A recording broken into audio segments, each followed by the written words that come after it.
গল্প তোমাদের সাথে শেয়ার করি বন্ধুরা, না শেয়ার করে পারছি না। আজকালকার দিনে মানুষকে বিশ্বাস করাটা যে কত মানে মুশকিল, সেটা যে ঠকে সেই বুঝতে পারে। বাজারে গিয়েছিলাম, তোমরা নিশ্চয়ই ভিডিওটি দেখেছো। 6খানা মাছ আমি নিয়েছিলাম, 1 কিলো হয়েছিল। মাছটা যে কাটছিল সে 6খানা মাছই কাটলো।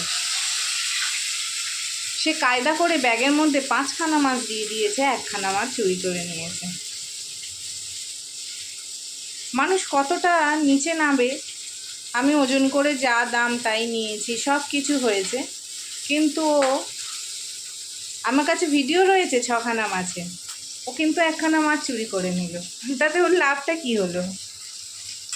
ওই 1খানা মাছ চুরি করে কি ওর গরিব লোক থেকে কি বড় লোক হয়ে যাবে? কি হবে আমি বুঝলাম না। এখন তো আমি যদি বলবো না ওকে, ও বিশ্বাসই করবে না।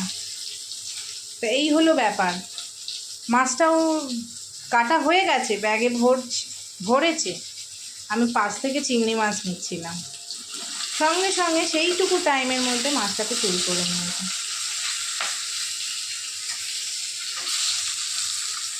আমার মনে হলো যে কিছু একটা করেছে ও। এখন বাড়িতে এসে রান্না করতে গিয়ে দেখছি মাছটা সত্যিই ও চুরি করে নিয়েছে। তো কিছু কিছু মানুষের জন্য আমরা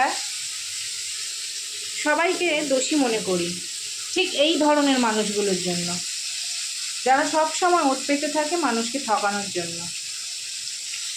এই জন্য জানো তো, ওদের খারাপ সময় কখনো যাবে না। কেন? ওরা সব সময় সুযোগ পেয়ে থাকে যে মানুষকে কিভাবে ঠকাবো।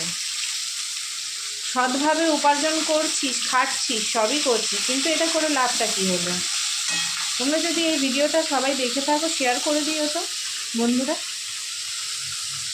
এটা আমি ফেক বলছি না, বা আমি এই কটা মাছ দেখিয়ে বলছি না যে আমার মাছ চুরি হয়েছে। এটা সত্যি। আমি ভাবলাম ওখানে গিয়ে আর ঝগড়া করে বলে কি হবে, ও তো মানবে না, একটা মাছ গেছে। কিন্তু ওকে কিন্তু সারা জীবন খেটে খেতে হবে, ওইখানে বসে রোজগার করতে হবে।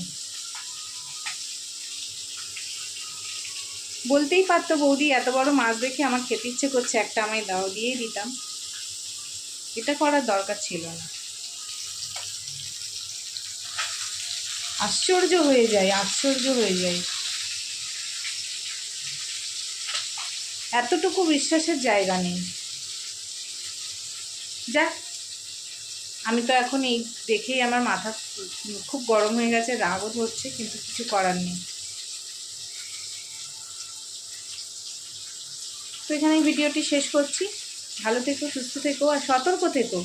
যে কোনো সময় যে কোনো জায়গায় তোমাকে ঠকানোর জন্য লোক কিন্তু সব সময় রেডি থাকছে। এই এতটুকু মানে এই চোখ ঘোরানোর সাথে সাথে